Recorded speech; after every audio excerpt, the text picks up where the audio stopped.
You hustled me to join the seminar. That's it. I was doing what I needed to do to make money. That's the word.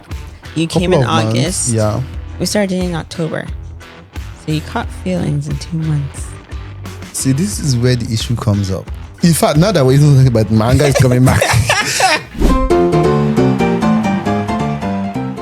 Hi guys, welcome to another episode of Jollof and Kompa. Nice. So, guys, we're doing a night episode. night edition. Yes. Yeah. Because we don't want to ghost you guys. We want to be consistent. Yeah. And part of that is because Alexis is traveling. Yeah, I'm going to base this week for a couple of days. So we'll miss our regular Saturday. Recording. Yeah. We try to record the episodes on Saturdays, right? And then, but in this instance, she's not going to be around. So we try to do this in anticipation of not being able to record on Saturday. Yes. Okay. And this episode is going to be special. This episode is going to be special because I think it's, I had suggested that we make an episode about our love story, kind of, if you can call it that, how we got here, basically. Okay. But before we dive into that, how are you? I'm good. I am using all of the energy I have left to record this episode. Oh man. Yeah, you look like you're about to like fall asleep anytime from now. You know those videos where you see where people like have red eyes, easy red eyes because they're high. They have red eyes because of their eye. Because like they're high, like because they're high with an H. Like high on, say like. Oh, yeah. My eyes aren't red though. It's guys, like, are they red? It's the beginning of it. Anyway, so aside from feeling like you need to sleep, how are you generally? I'm good. Nothing to complain about. One thing we have to keep in mind when we tell our stories that you cannot lie. Anytime we share our story with this is friends, good, actually. You know, this is good. You always insert things that are not true. No. There's gonna be two POVs, right? Your point of view to the story and my point of view to the story. And then there's blatant lies. What do you mean blatant lies? Like, I'm gonna tell it as it appears to me, and then you can say, oh no, I don't have that recollection. I have a different recollection. It is when I'm saying it, I'm narrating my story from my point of view. It's okay. You can narrate your own story too from your own point of view. But there's facts and there's lies. Are we in agreement that we are allowed to narrate the story from her point of views? Yes. Babe, but sometimes your point of view is wrong. Hey, that is crazy. What do you mean my point of view is wrong? Is it your view? I'll let you know when you're wrong. Are you the one viewing it? I was there too. No. Yes. Were you my brain for some of the decisions and actions and my observations? Anyway, yeah. So we should start with, how did we first meet? See, it's a very, honestly, I cannot tell you how exactly. This is what I know. This is my POV. Your family used to do like some video stuff or whatever on the internet, on Facebook. I have no idea how we became friends on Facebook, to be honest. I don't know how. I don't know. It happened, but I don't know how. And then you scammed me. See? We've started already with the lies. No, you did scam me. Okay. Did you scam me or not? Let me give you Did you collect money from me or not? I did, but it wasn't a scam. So this is my reasoning behind our connection. So before I met you, I also like branched out on my own after I was doing like family videos. And I also like dated another Nigerian too, who had a massive following. And then I randomly had a whole bunch of Nigerians following me as well. Oh, sorry for interrupting you, but I remember the first time that I met you, and then we were talking about like blah, blah, blah, blah, blah. And I think you had this expectation that I would know the person that you used to date. You said something like, it will blow your mind if you know the guy. Oh, yeah. I think you didn't know me that I'm not impressed by anything. Like I think a part of you was expecting that I would know the guy and I'll be like, oh my God. Goodness. She's dating a celebrity. I did not give a flying boat. Yeah. Anyway, so that's how I got a slew of Nigerians following me. Maybe that's how I got in your crosshairs at some point. But I do remember hosting like my own training. This is where you think it's a scam. But I hosted my own. This is a POV, right?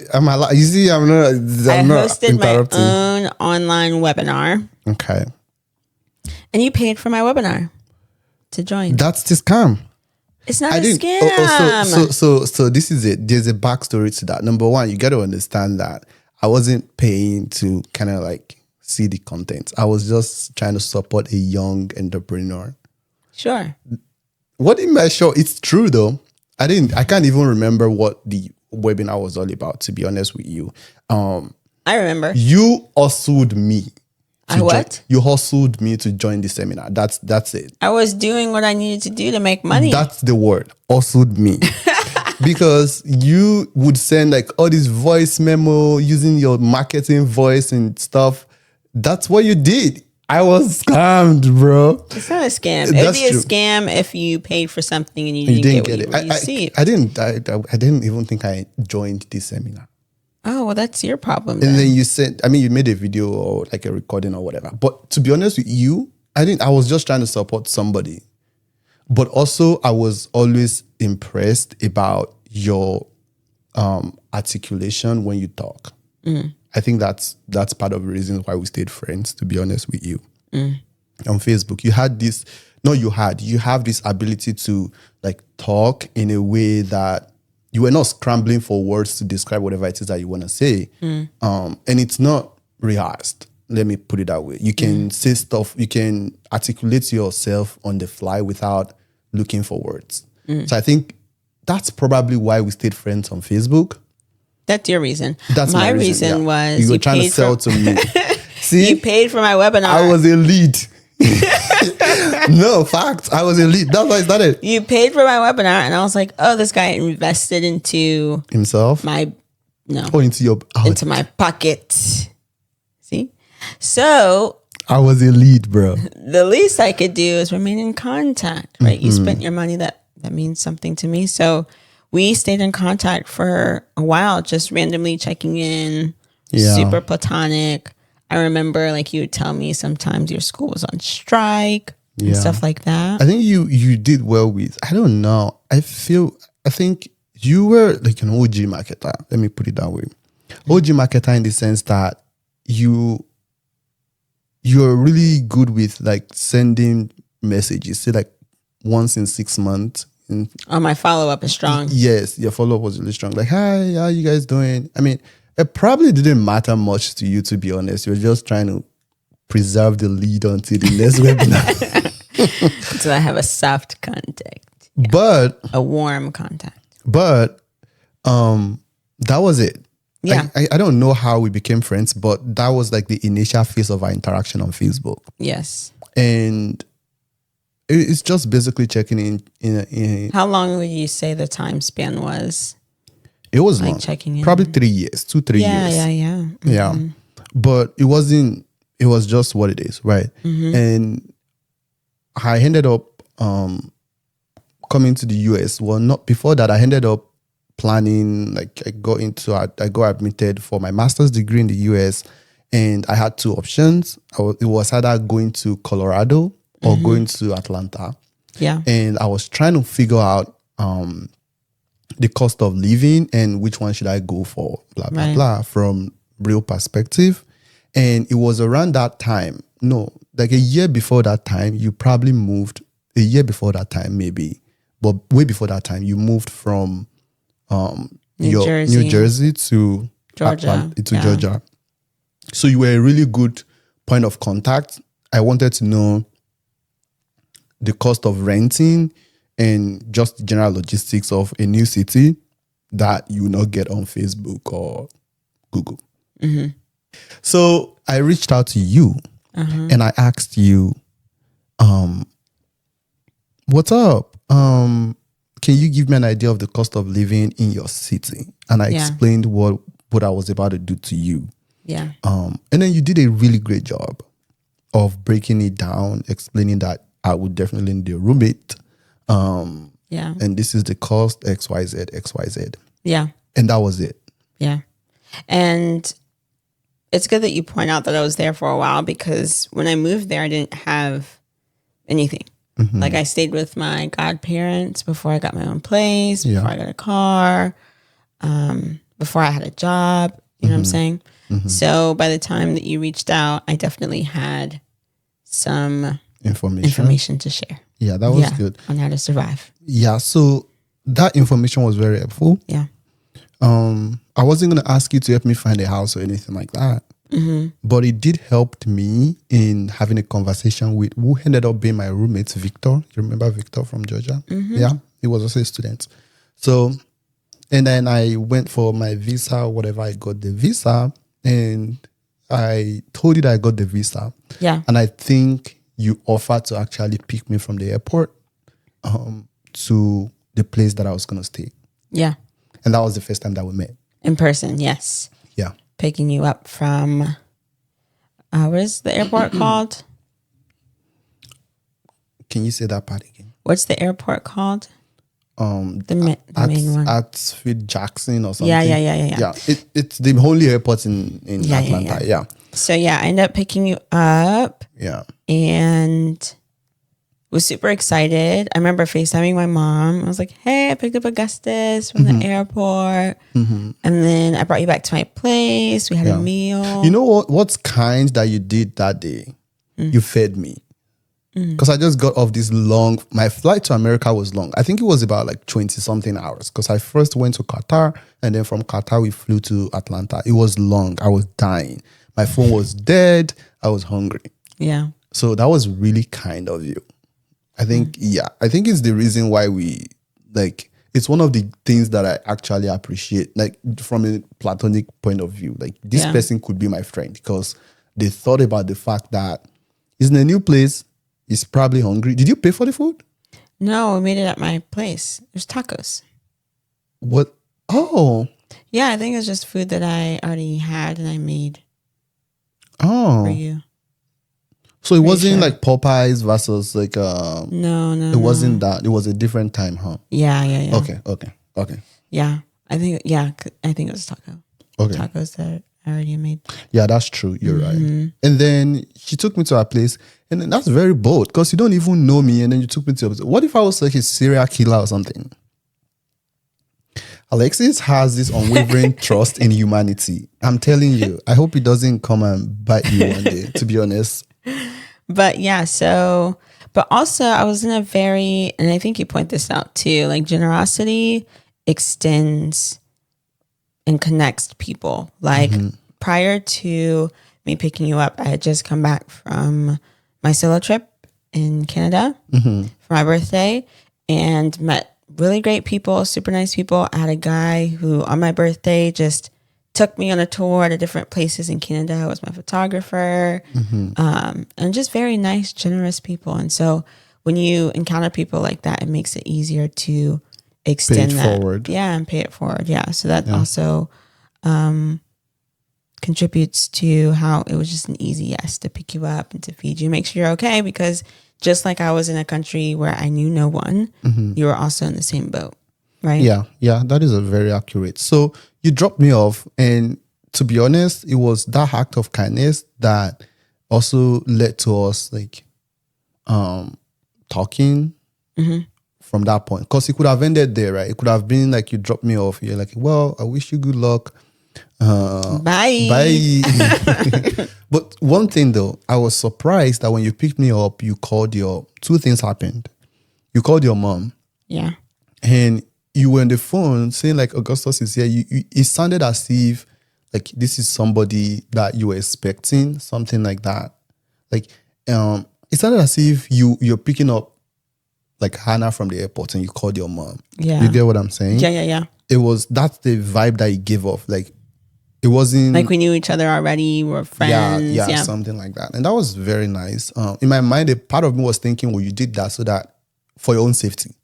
That's the Nigerian part of it. I was like, well, it's okay, I understand. You're calling your mom, just I'm sure I told my mom that you were coming and I was going to be your ride. And yeah. So you dropped me off and then we kept in touch, like checking in. You were very nice in checking in to make sure that I was not dying.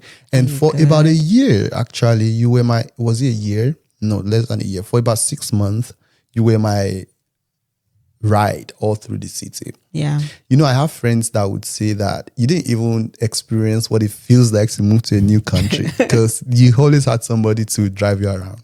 Yeah. So that was it. And then we were friends for about, you came in August. Months, yeah. We started dating in October. So you caught feelings in 2 months. See, this is where the issue comes up. This is where the lie start playing out. Okay. True. Don't just jump that conversation. No, you have to flesh it out. How are we fleshing it out? Fleshing it out in the sense that we're not gonna we started talking. You really truly wanted to hang out with me. Whoa. It's true. And there's nothing wrong with that. Let's play that down. Let's take it down 10 notches. Pick one. It's either you wanted to hang out with me or you were using me for my washer and dryer. Pick one. Which one? Why do I have to pick one? Why not be a combination of both? No. So I'm telling you, like there and there's nothing wrong with that. It will not be the first time that you used me. You used me, that you scammed me. The first one was whatever, bro. What is it? The first one? The seminar. Stop it. Okay. Jokes apart. We vibes though. Yeah. Like we were very cool. You'd made effort to kind of show me the city. And I thought you were younger than me. Can you believe that? I had to show her my driving license. She thought I was probably like 15 years old or 18 years Not old. 15, maybe like 19. You think I was starting college? Yeah, I thought you were like that is so disrespectful. You were so anyway, innocent looking. Oh God. I think what culminated into us thinking about the possibility of getting into a relationship was because, are you okay? Shivers. It's cold right now, by the way. It is. I think what led to that was the fact that we spent so much time together in that first 2 months. And the reason was because you were my ride all through the city and you were so generous in showing me like, this is where to go for this is where to go for that. And during that period of time, this is my POV. During that period of time, we were just chatting and talking about so many things. Like, you know, and that's what happens when you spend time with somebody, right? So I think at that point, with the possibility of us actually being more than friends dawned on me, like, oh, this person is cool, this person is kind, and they're also beautiful. So what's wrong with? Okay, there's nothing wrong. If you're listening and you can see the video, she's making some really weird gesture. It's not weird. Okay. I'm accepting a compliment. Okay. So that was it. That was the story of how he went from platonic to but there's some details romantic. Like what? Like I remember you almost were permanently in the friend zone. How so? This is where the lie from Alexis comes into this conversation. No. And we're going to talk about it. It's okay. We're going to talk about it. Babe, you intentionally made a move so that you wouldn't remain there. Because when we were friends, I told you about people that I was interested in or people that I was around and stuff like that, you know? Yeah. And so I also remember a conversation of us talking about people who we would date or the traits and the character things that we want from a person. Yeah. I remember specifically you saying that you need someone who is smart. And my husband, guys, is very smart. His master's is in cellular and molecular biology. I'm smart, but I'm a different type of smart. I'm not scientist smart. So I remember when you mentioned that, I like disqualified myself. I was like, oh, it's fine. Wait, so there's a lot to unpack there. Why? Before that conversation came up, yeah, were you tendering to the possibility of us being more than friends?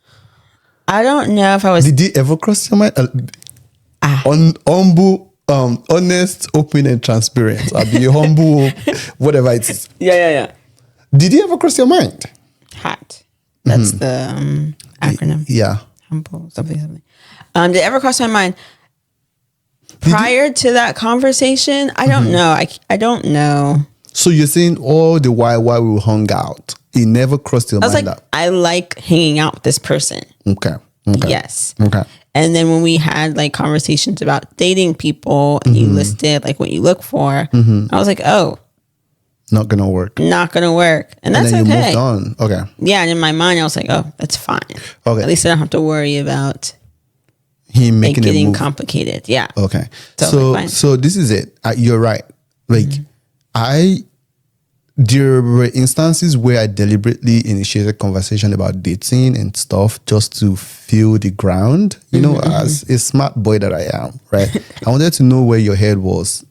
Like, it wasn't, I wouldn't say like at that point I even caught feelings. So the thing is, I want to make sure that I invested my energy and my emotion in a space where I can actually reap something from it. If I don't know the best way to put that. So those were filler conversations, right? To see where you're at. And so that you also know that, well, this is, and when I said something like, oh, I need somebody that is smart or whatever, I wasn't trying to say somebody that has that is book smart or anything like that. If anything, I actually don't think I vibe a lot with people that are like super, super into like the letters of A, B, C, D, E, F, G, H. Anyway, that's just a separate conversation. But yes, so we hung out a couple of times and the possibility to me became very glaring. And there was also a stumbling block. The stumbling block was that I was in a different country. You were probably the only person, aside from my roommates, you're probably the only other person that I know in that country. And I was super focused. If anybody knows me and you're listening to this, they can attest to the fact that even as an undergrad, I was a triangular student. What that means is that from my dormitory to the library to whatever, I only went 3 places. 3 places. I had no social life, basically. So, and I was going to do that for my grad school as well, right? I was going to do that. And getting into a relationship at that point in time was going to be a distraction. And also it doesn't help that the previous relationship that I've had, I was the one dating the person. It wasn't mutual. It was verbally we committed that we're boyfriend, girlfriend. But the effort of carrying the relationship, from my perspective, I was the one doing the most. As far as I wasn't gonna get myself in that kind of situation. So those are 2 main things that I had. Right. And I remember I was having a whole conversation about it. Like, if you're going to do this, we're going to do it right. Because there's a whole lot that, from my view, that I'm sacrificing to get into this relationship. And I think the same also applies to you too. Like, you could be focusing on so many other things at that particular point in time. So the truth of that conversation is that I was the first to express the fact that this has a tendency of going beyond just being friendship. I didn't lie about that. Did I lie? No. I've always said then that. You made your move. But the way she's narrating this thing, from her point of view, it's like... When you made your move, I was like, oh. What move? What move are you talking about? Damn, you know. This is PG-18. Anyway, the point being that when you spend time with somebody, I also got to see it wasn't just a one-off act of kindness that I received from you. It was a continued, consistent act of kindness. And she was always telling me about some random boy that is at the gym, some rubbish guy.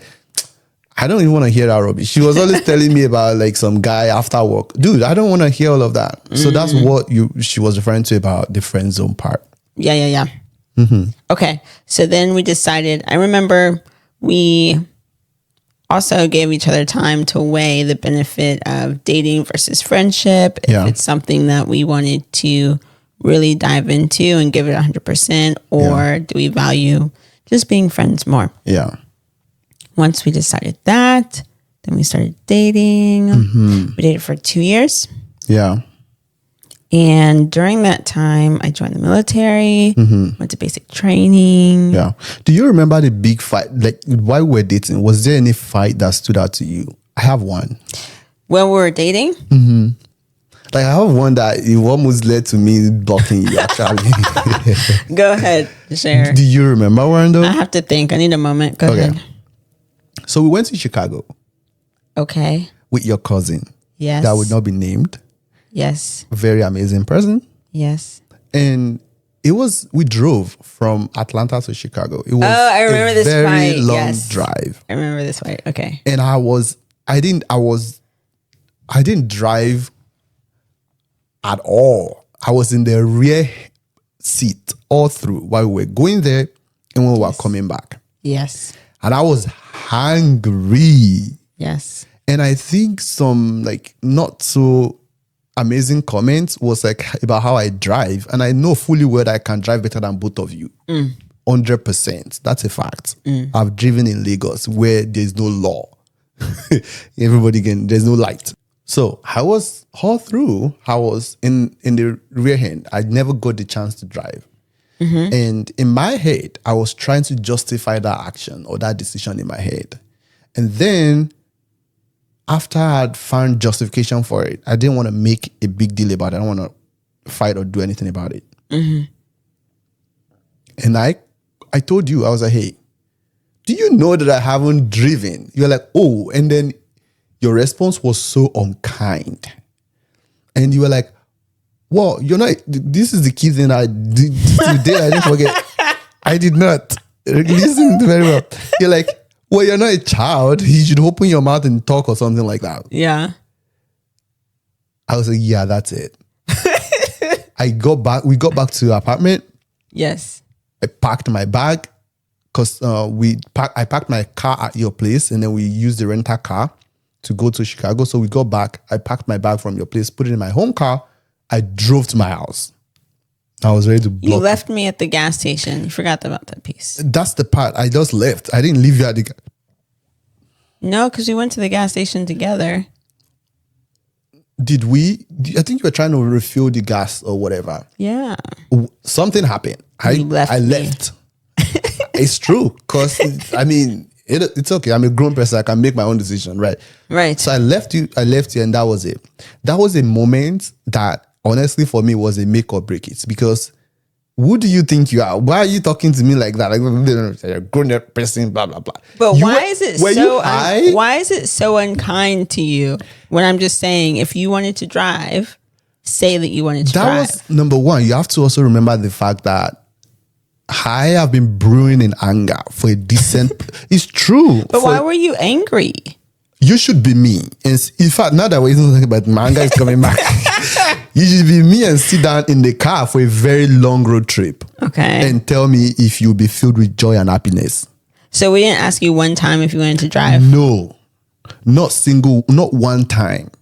It was not nice. I need my cousin's backup. No, it was true. Alex, no, it was... Genuinely, that was what happened, right? And it was okay. In my mind, I even like try to get past like that. And also, you don't think like, oh, maybe we're doing him a favor. Like maybe he doesn't want to drive. That would be my call. I didn't want any favor. Can you survive that drive? Would you have been okay? Be honest. Atlanta to how many minutes? It's like 12 hours. Probably 18 hours. It's not 18. I will check now. But no, I would need to do something. I'd ask to drive. See, I would ask to drive. I'm trying to confirm. Did you ask to drive and we're like, no, you suck, you're trash, you can't drive? I think I did, honestly. At the beginning of the trip when we're going. See, Atlanta, it's 11 hours. I was seated for 11 hours. I slept, I woke up, I pondered, I slept, I woke up, I pondered. Anyway, that was a point that almost like ruined the entire relationship, to be honest with you, because your response was not kind. And one of the key things that I really enjoyed about our relationship that time was your kindness. Okay. It's true. You know that this story, 50 years from now, this story will always come up. you it's notice so interesting what the things that I say that really piss you off? It did. It just pissed me off. Do you notice because to me, it's not that big of a deal, the statement. Oh, must be nice to be the sayer and not the receiver. Must be nice to be the one dishing out. Okay, for the people listening, would you guys end the relationship based off of that statement? That's the thing. To another person listening, it might be trivial because they were not on the receiving end. You have to sit down and think about the moments that led to that conversation itself. From my POV, right? Something didn't go well. I had tried to explain that away in my head. And I kind of like dismissed your pain. I wasn't even looking for you. I had created an excuse and justification in my head. I wasn't even trying to have a fight about it. Right. So I had settled it in my head and then I just said it out loud to you so that you know that there was a battle that was about to happen, but we overcome it by the blood of the Lamb and the testimony of our word. And instead of you to say, glory be to Jehovah, you took an arrow and shot it right in my face. Oh. That was the symbolism of that particular statement. So I remember calling Anna. I was like, yeah. She's so Hannah was our mediator that day. Oh, she didn't mediate anything. Oh man. You said her name earlier. Sorry. She loves us. It's okay. Yeah. So I remember calling her. I was like, she was I'm sure she was confused. She's like, I don't know what to do. I just want to go home. Anyway, but it was resolved. Yeah, I think that's like the big fight that we had during the dating phase. I remember before leaving, because our intention was we're dating so that we can one day get married. Yeah. And I remember like before I even left the basic, we had a conversation about should we do it now or after? Yeah. And we're like, yeah, definitely after. Nobody would take us serious if we tried to get married before. And I remember talking to mommy and she was like, if you guys get through this distance and this training period, you guys would be solid. So you spoke to her about getting married or just like where the relationship is going to head, like where it's headed? No, I don't even think it was talking to her about marriage. I just think she knew that this was coming up and it was just a comment that she said. Okay. Yeah. Yeah. To be honest with you, it wasn't extremely rough until like the part that I felt the most when you had to go, or as far as your military commitment is concerned, was when you left after we got married, lived together for a year, and then you had to leave. Yeah. I think that part was really the most insane part of the whole process. Yeah. Yeah, because while you were gone for basic, I had a huge battle that I was dealing with. I was trying to graduate from school. I was trying to get a job so that they don't kick me out of the country. It was a lot. And I had a monster PI that I was trying to get past. Yeah. So the time, it was rough because we sent letters and all of those things, right? But the part that really impacted me the most, or like that I felt the most, was after we've been married and then you left for, I think it was flight school or something like that. Was it flight school? Yeah. And that was, and then from flight school, you go back on 1-2 weeks later, you went back again to MQT or whatever it is. They should pay me. American military should pay me. You've been through a lot. We have been through a lot. We have. Yeah. But yeah, that's our story. The summary is I was your plug. You fell for me and we got married. You know, at the beginning of this episode, you're like, no lies. You basically steered this conversation in a way that it made you look as if you were not interested. I was on my knee begging all day and nights. No. Yeah. It was mutual. The feeling was mutual. Yeah. So we started dating. You had a military commitment. There's a whole story to be told about that. What? About like you joining the military, etc., etc. And I got a job. I moved to North Carolina. And all of this time, you were still in the military school. We're sending letter back and forth. We were looking at apartment and a lot of those things. And the plan was that after you were done, we're going to get married. That's it. Because at this point, well, I have a job. Hopefully the beginning of a successful career at that time, and you were done with the military. Now you have your path set out towards something that you can focus on, right? So the plan was you'll be done, you move to North Carolina, and then we'll get married. You know, the next time that we saw each other was I was proposing to you. Yeah. That is insane. I went to training, came back, got proposed to, and we moved in. Oh man. Yeah. That is insane. Now that I think about it. It was very well planned. Yeah. You know how people are like, oh my gosh, I'm so surprised. Were you surprised though?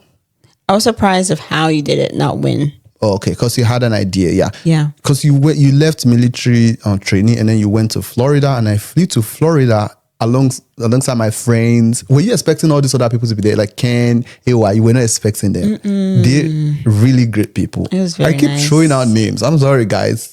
I hope you don't mind. No, my proposal was solid. Yeah. One for the books. But the story that I said I skipped was how I asked for your dad's permission to marry me. Yes. So this part, it's my part, okay? And it's my part because you have no idea what was going on behind the scene. Yeah. Okay. So you and I, we've had an agreement. So we agreed that this person is worthy to be my husband. You've agreed that this person is worthy to be my wife. I want to spend the rest of my life with this person. But with your mom, she's my biggest fan from day one. If you're listening, which I know she will listen, kudos to you. Shout out, mommy. So she has been my biggest fan from day one, right? And then it was about having the conversation with your dad. The issue here is that your dad wasn't in the country at that point in time. It's true. He was deployed. It was, yeah. So from his point of view, I had a feeling that he wanted us to wait till he gets back. We didn't want to do all of that. So your mom was very helpful in helping navigate that conversation with him. Yeah. Yeah. And it was super chill about it. The only point when I had, because it was a call, it was a WhatsApp call. Your mom was on the phone, your dad was on the phone, and myself. I had to. How long was the call? It was like 30 minutes call. Yeah, it was long. And your mom was just putting in good words for me. Like, he's a very serious guy. He have taken the time to. Your mom was OG. That's just it. There's no other things to do. MVP. So, and your dad wasn't very impressed with me, to be honest. Like, I'm telling you that. Because even after all of that, your dad was like, yeah, it's okay. Like, you guys can be friends or whatever. I kid you not. He was like, and then the conversation about going to courthouse to get married came up. And your dad was like, yeah, you guys can do that. Like, further down the line. And your mom was like, no. He called his name. He said, no, his name. And then he was like, no. He said, no, his name. He was like, they're trying to do it like in a couple of weeks. And he was like, what do you mean? Like, what do you mean? Yeah. He said, yeah, they're trying to go to the courthouse so that, and then she explained the plan to him. And there was a bit of moment of silence, like significant silence. Like you can feel, it felt like in a way he wanted to be there, something like that. Yeah. But with this plan, he would not be able to. And I understand that, right? Because I also feel like that for my parents, right? Even though like I'm not like really great on celebration and whatever, I also felt like I took something away from them. For them not being able to attend that event. Okay. Anyway, that's a different conversation. So he agreed, and then the plan began. I had to recruit people to plan the proposal. You did so well. I had all your siblings, but what was going through your head though? Like while you were waiting, because you didn't know about all of these plans. What was going through your head as far as like when I get out of this training, what was going through your head? What was going through my head? Well, I knew, kind of like what I said earlier, I knew it was going to happen that weekend. What if your dad had said no? Oh. I'd probably talk to him. If you told me that he said no, then I'd talk to him. No, I mean, what if you had said no, you can propose, but don't get married? Like, well, this is how it's going to be. So, but I don't know. I think my dad's very understanding. So he understands who I am, and I have a good head on my shoulders. So I think he would, with some convincing, he would still come to my side. Yeah, I think that's a big part of it. No, like they both trust you to make good decisions for yourself, and that helped a lot. But yeah, so that's the long story short. And then you came back home. We did the proposal. I think a week later or 2 weeks later, we got married. Yeah, we got married. The proposal was on the 4th, and then we got married on the 14th.